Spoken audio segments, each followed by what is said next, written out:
We actually got this property under contract and closed on this property about a month before everything really started shutting down here in Southwest Florida. And I just got back into town, and I wanted to just hop right back on the train and show you guys what's going on and keep you guys updated with these rehabs, because that's what I'm trying to do, is keep you guys informed and bring you guys that education, tips, and just share with you guys my experiences as I go through this journey of real estate.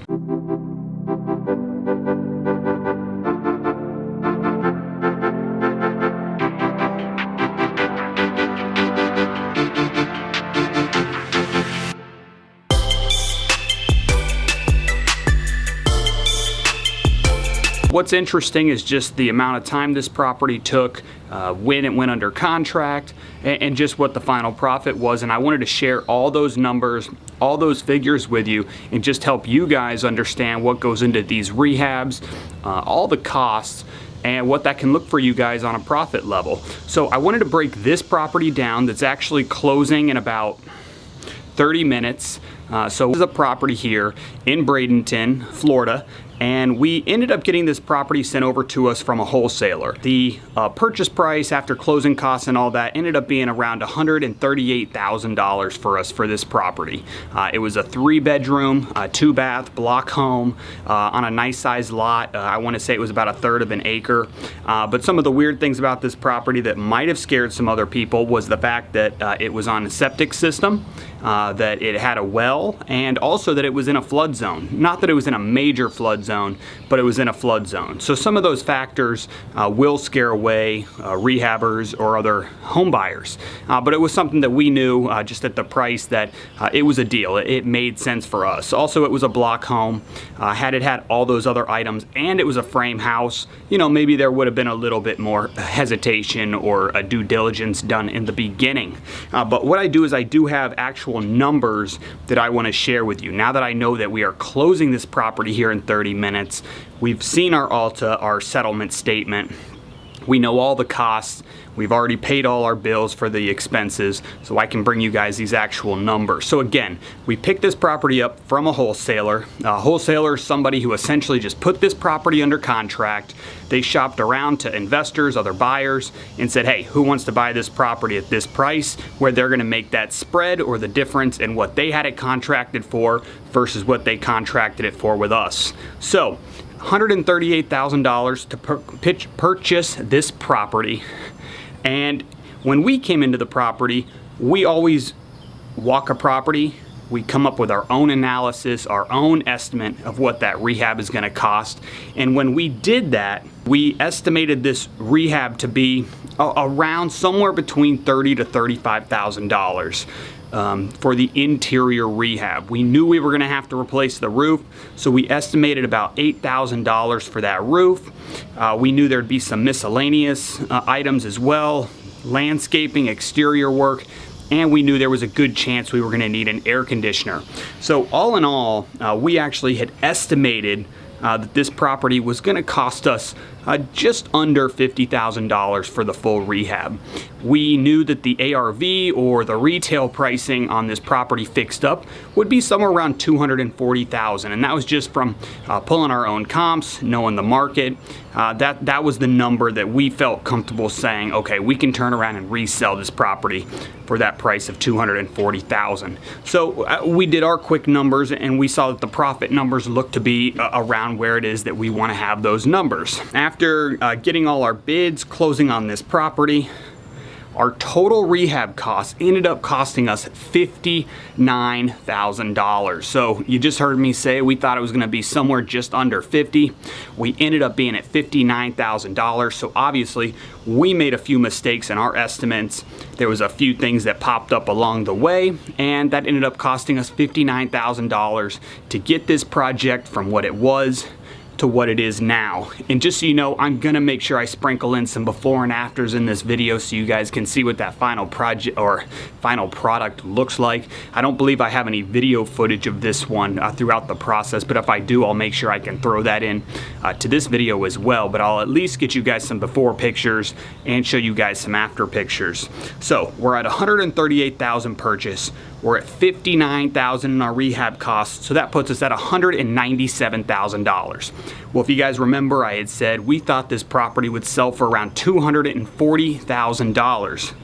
Well, we did put this property under contract with a cash buyer initially, and that deal ended up falling apart.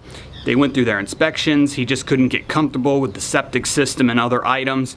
His inspector threw up some red flags to him, which were really not red flags. And that's a whole nother video talking about how to mitigate that process and how to make sure you're there for home inspections to make sure they don't blow this deal up for your buyers. But regardless, we just had a buyer who was too hesitant, had too many questions and worries and concerns, and he just wasn't fully in the deal. So rather than meet his list of demands or repairs, we decided that we would all just cancel this contract. So that was a mutual agreement. Threw it back on the market, and it took less than a week to put it back under contract again. So here we are. I didn't even tell you guys when we purchased this. It was mid-February. So mid-February, the rehab took about 2 months. We went into that one contract that took a couple weeks, fell apart, and then we got it under contract again with a financed buyer. So usually your financing buyers are going to take anywhere from 30 to 45 days, which was the case with us. So here we are, we're in the middle of June. We're at exactly 4 months since the purchase date, and today is the closing. So overall, that's a pretty good turnaround time frame. We always shoot for about 3 months, but this project turned out to be about 4 months, which is not a big deal. And if you're aware of what's going on right now in 2020, at this first and second quarter of the year, I would think you guys would be pretty impressed or thinking, wow, that's actually pretty good with despite everything going on in our economy when you talk about the protesting and the pandemic and everything else that's going on. So there's definitely still buyers out there. It's still cheap money where people can get 30-year fixed loans for around 3% of a rate, which is just incredible right now. So if you have buyers that are ready to buy, they're in a good position. It has still been a great time for them to buy, and we're seeing that here in our Southwest Florida market. Nothing has slowed down in terms of real estate. But when we started accepting offers or countering people, it was at the height of this pandemic. It was when all the closings and the shutdowns were going on. So we were not as aggressive in our counter offers and the pricing and everything that we did with this property. We knew that, hey, time is money.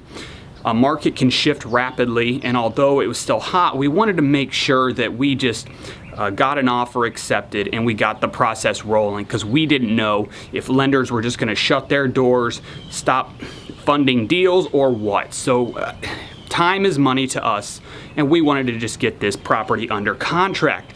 So with that in mind, we ended up having a sales price of $235,000 and giving the buyer a 3% credit, meaning they were going to get a seller's credit at the time of closing to help with their closing costs, because closing costs on a purchase price of that amount can add up to anywhere between $5,000 to $10,000 on average, depending on the lender and some of those other costs. So they ended up getting a 3% credit from us.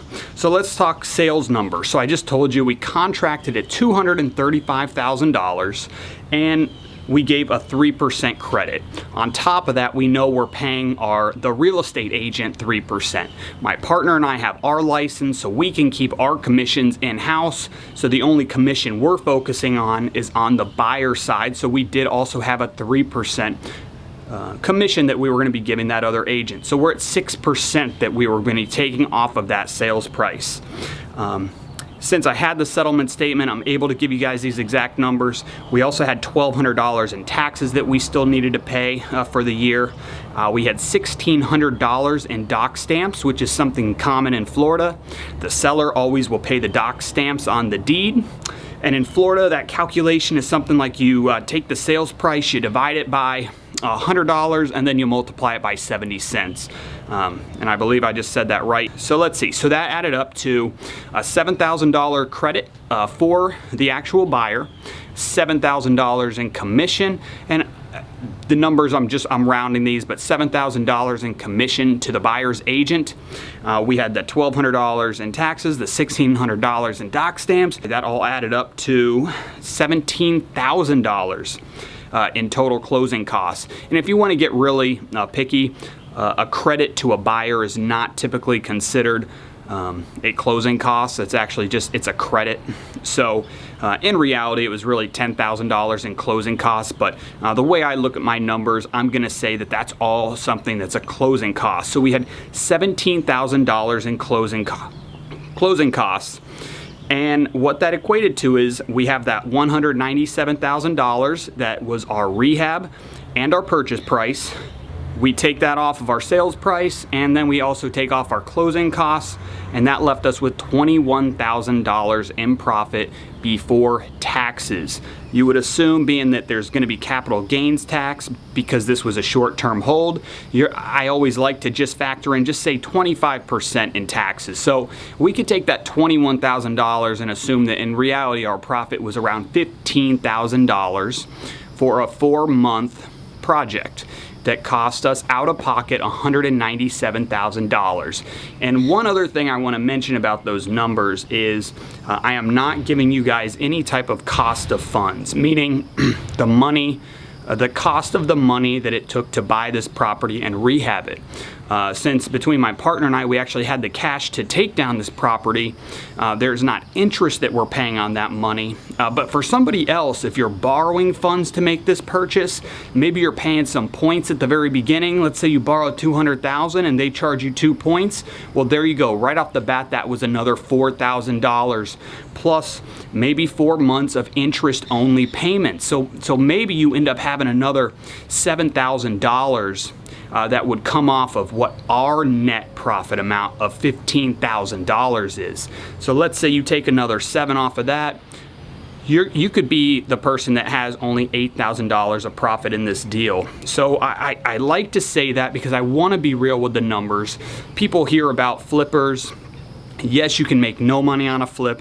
You can lose money on a flip, and you can make money on a flip. The past 8 years, it's hard to lose money flipping properties if you know what you're doing. But I just wanted to give you guys an example and show you guys that yes, there was about a 9% return on that money over the course of 4 months, but at a risk of having $200,000 out there, not knowing what could happen. We are now finished with this project. Again, we're actually getting ready to close this property right now. I showed up to the property so I could grab my lockbox, make this video, and just give you guys a quick update on this rehab and how it turned out for us. And again, I want to show you guys some of the before and afters of this property.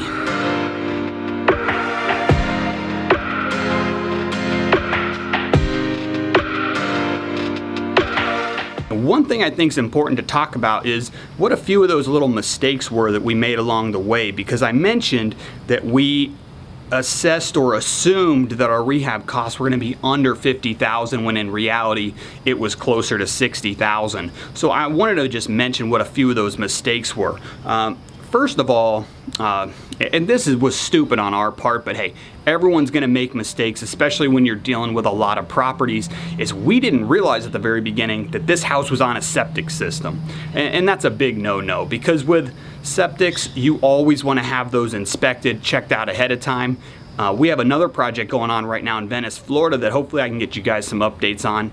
That one, we're actually having to do a full septic tank system replacement. We don't know if that's going to include the drain field or not, but we know at a minimum we're looking at a $4,500 replacement, possibly $10,000 if it's the entire system. So we did overlook the septic, but I say that and it actually did not add up to a lot of costs. So the septic system ended up being in good condition. We had to make one little minor change to the septic with the way it was draining into the tank.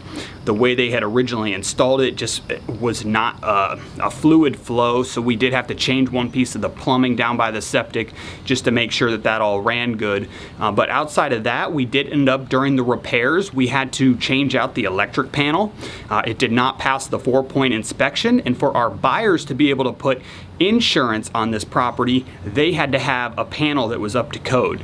So we did end up changing out the panel, which is only a couple $1,000s, but still, it's another one of those unaccounted for expenses which we could have eliminated just by either getting a 4-point inspection done ourselves at the beginning of this property, or having our electrician get out here right away just to get his eyes on it and say, listen guys, we know that this panel, this brand is not going to pass your 4-point, and we could have just avoided that at the very beginning. Let's see. The other thing was the roof. We're pretty good at estimating our roof costs, but it ended up costing us another $2,000 over what we had estimated. Same thing with the air conditioner. We were about $1,000 off on our estimate for the AC. It was just a house that needed a bigger system due to the way the ductwork was set up and everything. And let's see, what else did we have that was unexpected on this one? Tenting. So it's a block house, so you don't usually think that you're going to have issues with termites in a house like this. They did end up finding some frass or some termite wings and evidence in the house, so we did end up having to get this house tented. And tentings can usually run you anywhere from $1,000 to $2,000 depending on the size of the house. But the problem with tenting is if that gets thrown into a report, a lot of lenders, especially FHA deals or FHA loans, will not allow the buyer to close on the property until that problem has been taken care of. Meaning, if you're getting the house tented, it needs to be tented prior to closing. So we have a good relationship with our company, with the company we work with down here. So we're able to get these tentings knocked out usually in under a month.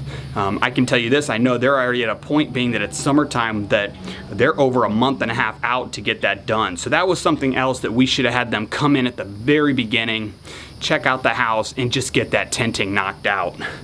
So we had the HVAC, the roof, the panel, and the tenting, and then just in terms of the general rehab, things usually pop up. You always got to have those miscellaneous expenses. So throughout the rehab, there was a few little changes we made, or things that we noticed that just weren't that right, and we wanted to make those changes. So we did end up having about that $10,000 in excess in repairs.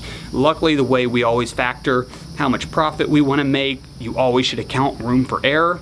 We did not account for a pandemic, although that did not really play into this project whatsoever. So outside of that, those mistakes, I want to talk about how someone else could have lost money on this deal. Somebody maybe not experienced. And one of the biggest things I've learned working with my partner in real estate since getting into this 4.5 years ago is what over rehabbing or over improving a property can do to your numbers. And this is a property where a good example was the exterior. The exterior, I was telling you, it was a 1/3 of an acre lot. It was not sexy in terms of the landscaping whatsoever. I mean, it is a nice block house, but when you looked at the front yard, it was just a lot of dirt. The backyard had a big oak tree, a lot of debris in the yard, and all we did was clean the debris. We did not come lay new sod. We put a few new plants in, but we didn't do anything besides really just clean up the yard, throw a few plants in, and leave it at that. Somebody else could have come in here and spent thousands of more dollars just over improving this yard. And I don't want to say over improving, because I am a strong believer in curb appeal, but we knew when we had already gotten to the point of doing the exterior, which is usually last for us, that we had already spent X amount of dollars, and that we probably weren't going to get that return on our money by going and putting that extra time and money into doing the landscaping.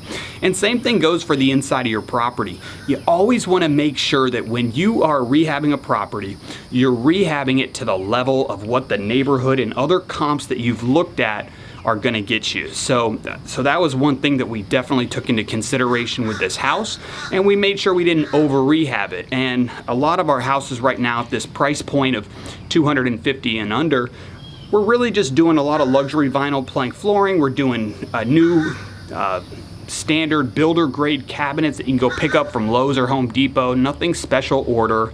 We're doing level 1 granite typically in these houses, and we're just doing baseboards, fresh paint inside and out, and making sure we've got updated bathrooms. And that's exactly what we did at this property. So when you factor in the fact that somebody inexperienced might take an extra month or two to rehab this house, which could also add to your holding costs or the amount of the cost of the money that you're borrowing to rehab this house, there's a lot of things that could go wrong that could really impact the profit that you're going to get on this type of property. And then the last thing would be when you go through your inspection and the repairs, the way you handle, the way you negotiate, and the way you handle the repair request from a buyer can also make or break you. You got to remember, once you have a contract from a buyer on a property, emotionally they're attached to this property, so you can't let them take advantage of you, and at the same time you don't want to give them a bad product. So there's a real fine line of making sure that whole process is just managed well. And hopefully I can bring you guys some videos in the future here that goes over each step of that whole process to make sure that you guys handle everything the right way. And then the last thing I want to talk about is, was it worth it? You know, was it worth it to have $200,000 of money out there for a $15,000 profit that's going to get split between my partner and I? And the question is yes. And for us, it's because we're keeping our crews busy, which is putting food on their plates at their home. It's keeping them busy. It's keeping us busy. I mean, whether we're making $0 or we're making a profit, we typically have multiple deals going on, whether that's deals we're wholesaling, rehabbing that are already active on the market or pending, ready to close. So we always have a lot of deals going on. But if you were the person where this was the only project you had going on, I'd say no, this would not have been a great property for you. Maybe if it was your first property and you were just getting an experience out of this and you were learning, yes, I'm always gonna say there is nothing wrong. You gotta pay to learn sometimes, and a profit is better than no profit. But again, we have lots of deals going on continuously. So some deals are going to be home runs, some are going to maybe be break evens, and some might just give us a little paycheck. It's all about hitting singles in this game. And I'm using a baseball analogy, but it's all about continuously hitting singles. And the more you do that, the more you're going to hit those home runs, where a deal like this could have maybe turned into a $100,000 profit for someone had they done it a different way. But I hope you guys got something out of this. At the end of the day, it was a fun project. I love the location of this property and just learning new neighborhoods. And what's most important to me is that we just provided an awesome product to a new first-time home buyer that's ecstatic, that was in love with the house, and they're going to enjoy this for years to come. But if you guys have questions, make sure you throw it in the comments below, and I'm going to try and keep bringing these videos to you guys so that you guys can get some education on our dollar. But you guys have a great day, enjoy your weekend, and I'll catch you guys on the next video.